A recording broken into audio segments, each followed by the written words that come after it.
अस्सलाम वालेकुम क्लास। हम लोग डिस्कस करने जा रहे हैं web 1.0 technology.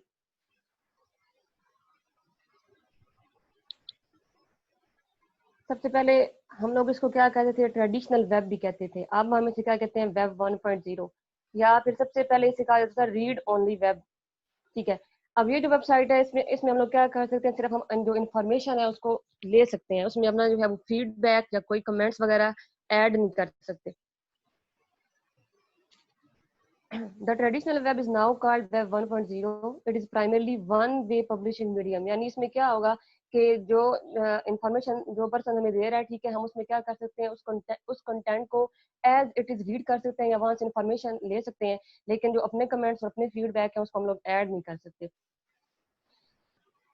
Web 1.0 was the first generation of the World Wide Web, also referred as to the read-only web.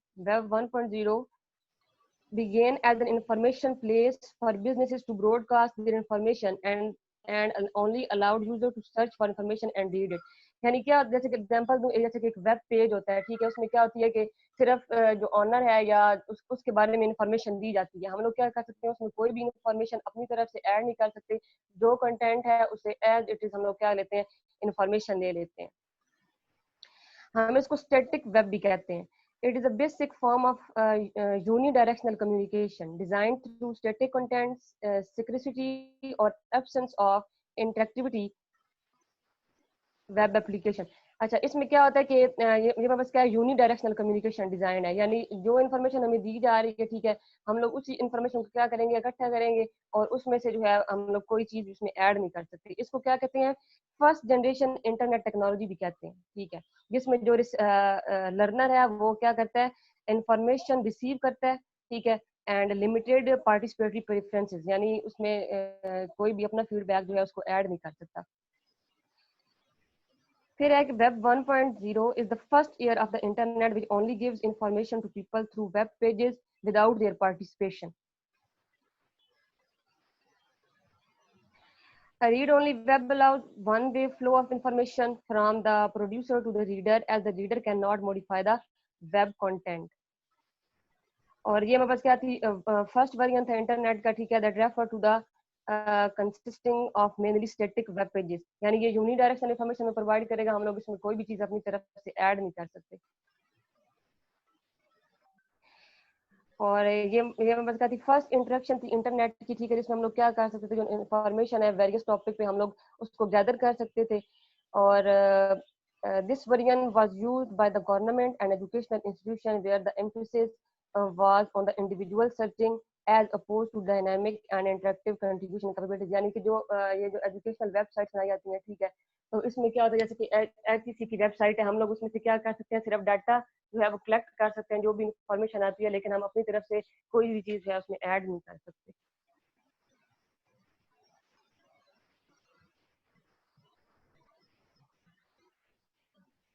Thank you. कुछ और बात बतानी है आपने? नहीं सर, तकरीबन यही बातें लिखी हुई हैं जो डाटा मैंने सर्च किया। सेकंड किससे बात है?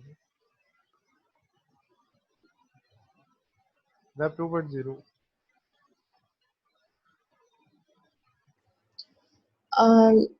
वेब 2.0 हमारे पास क्या होता है कि ये जो सबसे पहला पॉइंट क्या, ये ऐसा प्लेटफॉर्म है जहाँ पे जो यूजर है वो उसकी वो अपने डाटा को कंट्रोल कर सकता है, या हम जो भी हम ब्राउजर पे सर्च करते हैं, हम हमारा इंटरेक्ट हो रहा होता है उसमें। This is about user generative content and the read write web. सही बात है, कोई भी यूजर जो है वो अपना कंटेंट जनरेट कर सकता है, और वेब जैसे अब वेब है कि हम उसको रीड भी करते हैं और राइट भी कर रहे होते हैं। तो इसलिए यूजर वेब 2.0 यूजर क्या है कि हम ब्राउजर से और इंटरेक्ट कर रहे होते हैं। Everyone can be content producer. सही बात है, हर कोई इसमें जो है अपना कंटेंट प्रोड्यूस कर सकता है। Web 2.0 can be described into three concepts, which is, so next slide.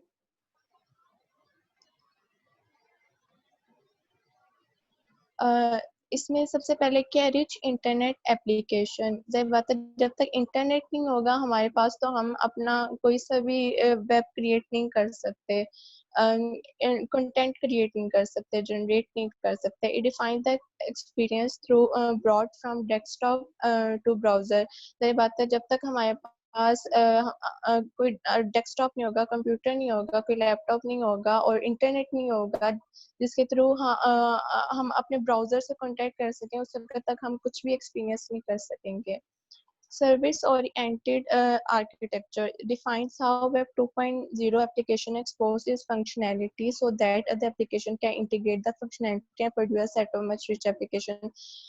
अब इसमें क्या है कि जरी बात, अगर हम वेब में अगर हम सर्च करें ब्राउजर पे, तो जो भी हम सर्च कर रहे होते हैं उससे बहुत से लिंक्स आ रहे होते हैं। तो ये हमारे पास क्या है कि सर्विस ओरिएंटेड आर्किटेक्चर के मल्टी फंक्शनैलिटी है इसमें, कि हम जो भी सर्च करते हैं वो उसमें इस एप्लीकेशन में डिफरेंट लिंक्स आ रहे होते हैं। Social web, third point is social web. It defines how Web 2.0 tend to interact much more with the end user and making the end user an integral part. Web 2.0 क्या करता है कि हम interact कर रहे होते हैं एंड यूजर से, और एंड यूजर को हमारे लिए क्या इंटीग्रल पार्ट बना रहा होता है। Next slide sir.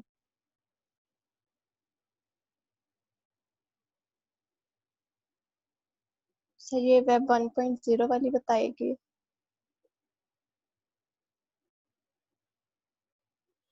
वेब 2.0 में क्या है कि हम उसमें रीड और राइट वेब कर रहे होते हैं। हम communicate focuses on communities sharing content और न्यूज़ फाइंड यू, मतलब कि हम डिफरेंट लिंक फाइंड कर रहे होते हैं, डिफरेंट वेबसाइट फाइंड कर रहे होते हैं जो भी आपने सर्च करना है, और हम उसमें कंटेंट अपना शेयर कर सकते हैं। हम उसमें इसमें हाँ कंटेंट लाइक हम ऑडियो वीडियो भी कर सकते हैं, लाइक यूट्यूब में हम उसको अपलोड कर सकते हैं एक्सेट्रा। Next slide sir. इसमें बेटा ये है कि the widely read write and read web basically हम इसमें रीडिंग भी कर रहे हैं, राइटिंग भी कर रहे हैं। जो यूजर है वो अपना यस कंटेंट ऐड सर। कर सकते हैं। फोकस ऑन कम्युनिटीज का मतलब ये है कि आप जो वेबसाइट्स हैं खास तरह कम्युनिटीज के लिए बनाते हैं, ताकि वो जो कम्युनिटीज हैं वो उसमें आके, यानी वो लोग इसको वेबसाइट को एज अ कम्युनिटी देखें और इसमें आके वो शेयरिंग करें और इससे फ़ायदा उठाएं। मसलन अगर मेडिकल के लोग हैं तो मेडिकल कम्युनिटी है, अगर टीचिंग के लोग हैं तो टीचिंग कम्युनिटी है, अगर बैंकिंग है तो बैंकिंग कम्युनिटी है। तो वैसे ही आपको मुख्य लोगों की एक कम्युनिटी बन जाती है। वो एक खास तरह की वेबसाइट जो होती है वो वहाँ पे आके वो सर्व कर रहे होते हैं, यानी लोग वेबसाइट सबको सर्व कर रहे होते हैं जिनका एरिया ऑफ इंटरेस्ट सेम होता है। वो एक खास तरह की कम्युनिटी को सर्व कर रहा होता है। देन शेयरिंग कंटेंट डेफिनेटली आपका जो एंड यूजर है, you and I both can share our data. यानी जो वेब डेवलपर है वो भी शेयर कर रहा है, साथ में जो उसका रीडर है वो भी उसमें, जैसे ब्लॉग है, ब्लॉग में आप लोग भी पोस्टें दे रहे हैं, साथ में जो कमेंट्स हैं वो भी आ रहे होते हैं, ठीक है।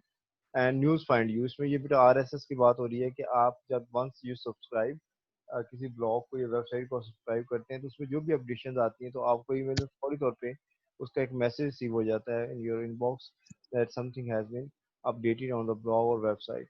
तो this way your news find you then कि आप हर दफ़ा वेबसाइट को एक्सेस करें। अब वेबसाइट आपको ढूंढ रही होती है। वेब 2.0 में जैसे सर ने हमें ब्लॉग के बारे में बताया, उसमें सोशल नेटवर्क आ जाते हैं, याहू और यूट्यूब। ठीक है। सर विकेस क्या है, ये मुझे इसका नहीं पता। विकीज बेटा एडिटेबल पेजेस होती हैं, जैसे विकीपीडिया आपका है तो उसमें ये होता है कि जो एंड यूजर है he or she can write their articles or sort of essays. Okay sir. So that sort of essays or articles can be updated and published on wikis. तो wikis एक पब्लिक ओके सर। प्रॉपर्टी होती है और ये किसी topic पे math पे भी बनाया जा सकता है, इंग्लिश पे भी, साइंस के भी, बायोलॉजी किसी भी सब्जेक्ट में बनाया जा सकता है। और फिर ये ऐसे पेजेस हैं जिसमें यानी जो एंड यूजर है वो अपना काम जो है ना प्रेजेंट कर रहा होता है और उसको उसके नाम से पब्लिश कर दिया जाता है। तो ऐसे बेटा विकीपीडिया जो है वो इसी तरह से डिज़ाइन किया गया था। इसका जो कंसेप्ट था यही था। दुनिया भर के जो स्कॉलर्स हैं, रिसर्चर्स हैं, टीचर्स हैं, प्रोफेशनल एजुकेशनिस्ट हैं, वो फिर उन्होंने इस पे अपना काम जो है ना अपडेट करना शुरू किया, अपने नोट्स वगैरह, अपने आर्टिकल्स तो इससे वेब जो विकीपीडिया है वो एक primitive form of information on each topic is available on internet in terms of Wikipedia. ये बहुत रिच सोर्स है, लेकिन ये एकेडमिकली एक्सेप्टेबल नहीं है विकीपीडिया, बट ट्रेडिशनली जो है ना, आपको फर्स्ट हैंड इंफॉर्मेशन अगर चाहिए होती है तो कोई भी चीज़ आप विकी में जाकर सर्च करके स्टडी कर सकते हैं जी। ओके, नेक्स्ट इज वेब 3.0, ये किसके पास है? Yes, sir. Okay, class, what is Web 3.0? Just a name by John Markup of the New York Times for the third generation of the web. इसका जो name है वो सजेस्ट किया था John Markoff ने। In this generation all the application on web और mobile will be upgraded with more features. इसके अंदर जितनी भी हमारी वेब्स हैं या मोबाइल्स के एप्लीकेशन उनको अपग्रेड किया गया है, ठीक है, ज़्यादा फीचर्स के साथ। It applies same principle as web 2.0। इसका प्रिंसिपल जो है वो दोनों का सेम है। Web 3.0 will be more connected, open and intelligent with semantic web technology। अच्छा, अब जो हमारे पास 3.0 वेब है, इसके साथ एक और चीज लिंक है, semantic web जो है वो इसका कंसेप्ट है। semantic वेब को वैसे आगे एक्सप्लेन भी किया गया है, लेकिन मैं आपको इधर ही बताती हूँ कि semantic, अगर हम इस वर्ड्स की बात करते हैं, इस वर्ड की semantic क्या होता है, तो ये एक फील्ड ऑफ स्टडी है, ठीक है, जिसके अंदर हम क्या पढ़ते हैं, मीनिंग्स, किसी भी चीज का मीनिंग। तो सिमेंटिक वेब बेसिकली क्या है, हमारे पास के जो हमारे पास वेब पेजेस होते हैं ना, उनके अंदर जो हमारा डाटा होता है उनको अच्छे से स्ट्रक्चर और टैग किया जाता है ताकि कंप्यूटर जो है वो उसको इजीली पढ़ सकें। तो ये वेब 3.0 जो है उसका एक फीचर है जो इसको मोर एफिशिएंट बनाता है, वेब 3.0 को। तो नेक्स्ट, इसमें डिस्ट्रीब्यूटेड डेटाबेसेस की बात हो रही है, and then natural language processing की बात हो रही है, मशीन लर्निंग की, मशीन रीजनिंग की बात हो रही है, ऑटोनॉमस की बात हो रही है। तो ये these are the components of web 3.0 including web as we have discussed. तो बेटा डिस्ट्रीब्यूटेड डेटाबेसेस ये है कि आपके जो बेसिक डेटाबेसेस है, जैसे एक कंप्यूटर है उसके अंदर एक डेटाबेस होती है, इस तरह से आपके मल्टीपल कंप्यूटर और मल्टीपल डेटाबेसेस है तो उनको आपस में लिंक कर दिया जाता है ताकि उसके अंदर जो भी इंफॉर्मेशन है वो आपस में ज्वाइन हो सके और वो यूजर जिस तरह की इंफॉर्मेशन चाहता है वो इंफॉर्मेशन तक पहुंचाई जा सके। तो जो डिस्ट्रीब्यूटेड डेटाबेसेस हैं, इसको जैसे गूगल है, सर्च इंजन वगैरह इसको यूज़ कर रहे हैं। फिर नेचुरल लैंग्वेज प्रोसेसिंग है, जैसे आप गूगल पे वॉइस के थ्रू सर्च कर सकते हैं, वॉइस आप उसमें मैसेज देते हैं तो वो ऑटोमेटिकली उसको टेक्स्ट में चेंज कर लेता है। तो डेफिनेटली आप नेचुरली अपनी वॉइस उर्दू में, इंग्लिश में, किसी भी लैंग्वेज में आप बोल के उसको आप कमांड दे सकते हैं, प्रोसेस कर सकते हैं। तो this is meant by natural language processing. Then machine learning है, that you learn from the computer और अदर जो भी मशीन्स हैं, फ़ोन है, मोबाइल लर्निंग है, तो आप उनसे लर्न करने की कोशिश करते हैं through different software, through different apps, through different sort of activities. Then machine reasoning है, अब चूँकि आपकी इंटेलिजेंस आ गई है कंप्यूटर में, कंप्यूटर इंटेलिजेंस आ गई है, तो उसमें फिर ये है कि आपका जो कंप्यूटर है वो इंटेलिजेंट वर्क करता है, जैसे रोबोटिक्स है, ठीक है। फिर ऑटोनोमस एजेंट्स हैं, जिसमें ये वो खुद से अपने तौर पे चीज़ों को डाटा कलेक्ट कर रहे होते हैं एजेंट्स, और खुद से मैपिंग कर रहे होते हैं डाटा की, खुद से वो डाटा के मुख्तलिफ सोर्सेज क्रिएट कर रहे हैं। तो that is meant bye autonomous agents.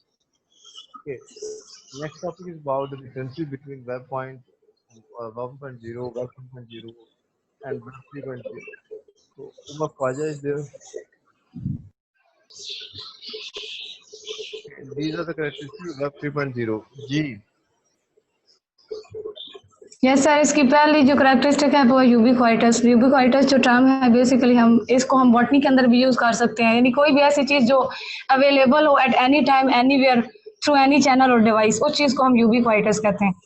Individualised, filter and share by friends और ट्रस्ट वर्क, मतलब जैसे फेसबुक है, ठीक है, आप इंडिविजुअली इसको यूज कर सकते हैं, लेकिन फिर आप अपने उसके फ्रेंड्स के साथ भी उस चीज को शेयर कर सकते हैं, या जो भी वहाँ पे आपका ट्रस्ट नेटवर्क होगा उस पर। The third one is efficient, relevant and contextual information findable instantly। Efficient ये क्या है, बहुत ज़्यादा स्पीडली व्यवहार कर सकती है, efficiently आप इंफॉर्मेशन जो है वो फाइंड आउट कर सकते हैं, डाटा ले सकते हैं। सर नेक्स्ट,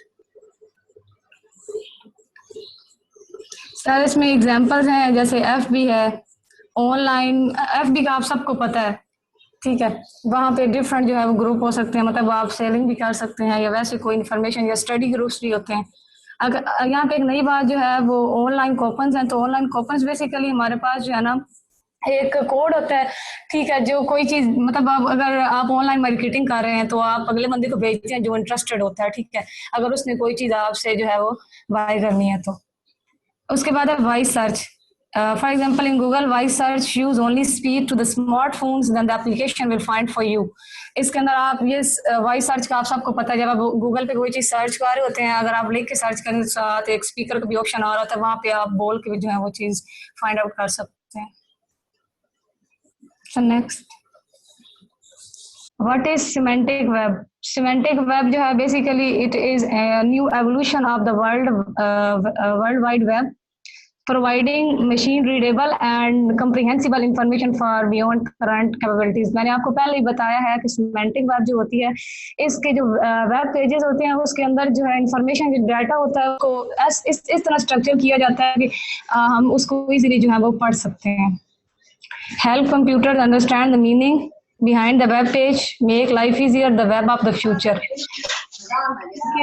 जो सिमेंटिक वेब है ये हमारी जो 3.0 वेब है उसका एक फीचर है, ठीक है, तो इसके जरिए हम जो अपनी 3.0 वेब है उसको ज्यादा एफिशिएंट बना सकते हैं।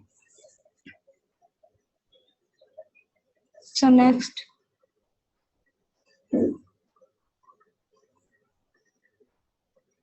characteristics of semantic web: link data or hyperdata, data objects are linked to other data objects।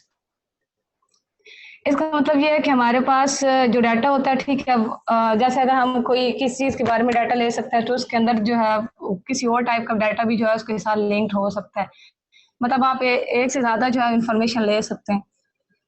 Large hyper data, sorry मुझे नजर नहीं आ रहा है, एक minute. A community effort to extract structured information from Wikipedia and make the information available on the web। Sir मुझे इसकी समझ नहीं आई, सर आप बता दें। बट इसमें ये है कि आपका मतलब जो डाटा इंफॉर्मेशन, अवेलेबल है, आप देखें अक्सर आपने देखा होगा, अगर आप विकिपीडिया पे आर्टिकल्स देखें तो उसमें अक्सर जो टर्मिनोलॉजीज होती हैं वो हाइपरलिंक हुई होती है। मीन्स कि आप उस पर क्लिक करते हैं, उसका ऐसे अवेलेबल हो जाता है या उसका आर्टिकल अवेलेबल हो जाता है।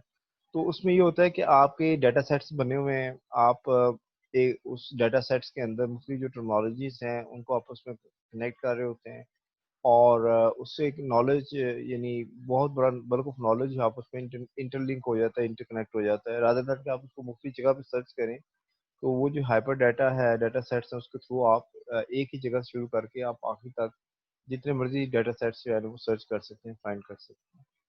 तो उसमें इनॉर्मस डाटा सेट्स जो हैं वो they can be found out with the help of this semantic web technology. Okay जी, what is this?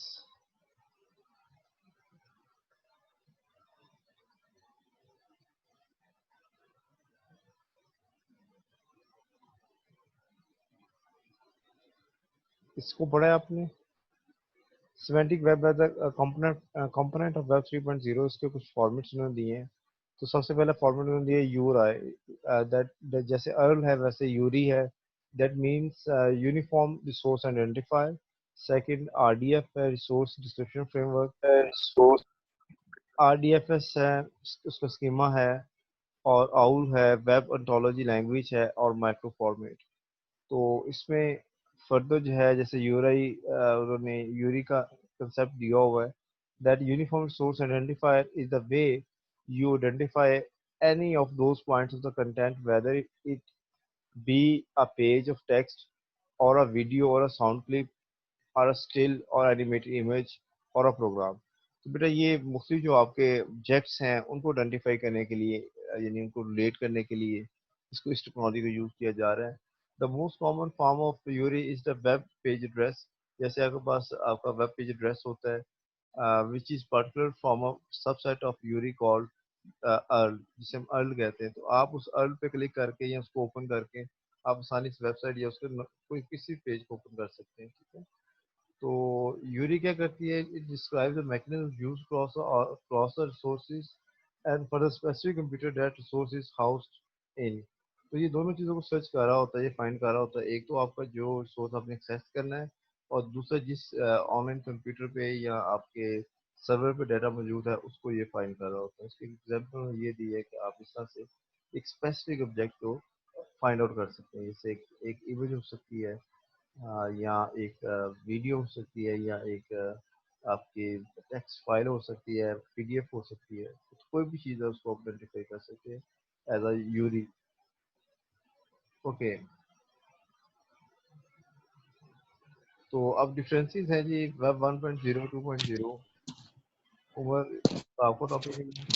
Yes sir, yes sir, एक मिनट सर, एक मिनट सर।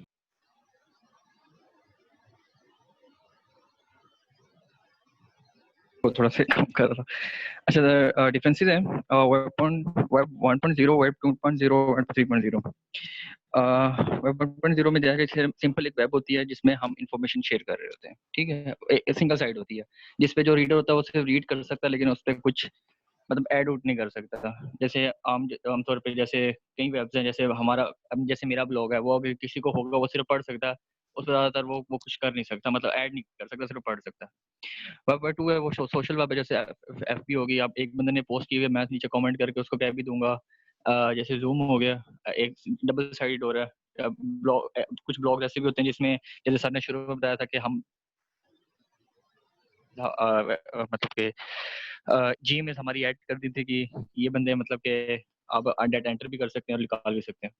और वेब 3 है सिमेंटिक वेब है, ये एक सिमेंटिक ब्लॉग हो गया, जैसे सर ने अभी बताया, मतलब कि जैसे विकिपीडिया हो गया, जिस पे आप डाटा शेयर भी कर सकते वेब करते हो। और वो जैसे यूट्यूब होगी, मशीन लर्निंग है, वो खुद ब खुद आपका स्टैक करती है कि आपने क्या सीखना है। 1.0 है रीड ओनली, हम सिर्फ रीड कर सकते हैं। 2.0 में रीड एंड राइट दोनों कर सकते हैं, और थर्ड में रीड एंड एक्सिक्यूट भी कर सकते हैं, ठीक है। थर्ड है इन्फॉर्मेशन शेयरिंग। हम इन्फॉर्मेशन, एक बंदा जो होता है वो इन्फॉर्मेशन शेयर करता है, बट ठीक है, अगले ने सब रीड करना है और इन्फॉर्मेशन गेन करनी है बस वहाँ से। सेकंड क्या है, वो इंटरेक्शन है, टू वेज, मतलब कि मैं इन्फॉर्मेशन भी कर रहा हूँ, गेन भी कर रहा हूँ, अगले लोगों के कमेंट भी सुन रहा हूँ कि काम ये ठीक है गलत है। थर्ड है इमर्जन। इमर्जन का मतलब जो बेसिक मतलब होता है डुबोना या डूब जाना।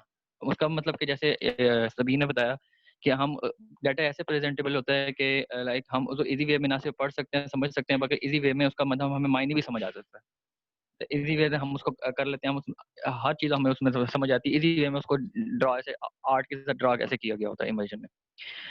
फोर्थ है कनेक्ट इन्फॉर्मेशन। हम इन्फॉर्मेशन कनेक्ट, सिर्फ इन्फॉर्मेशन को कनेक्ट करते हैं। इन्फॉर्मेशन मतलब अगर मैंने क्लिक किया मुझे सिर्फ इन्फॉर्मेशन मिलेगी वहाँ से।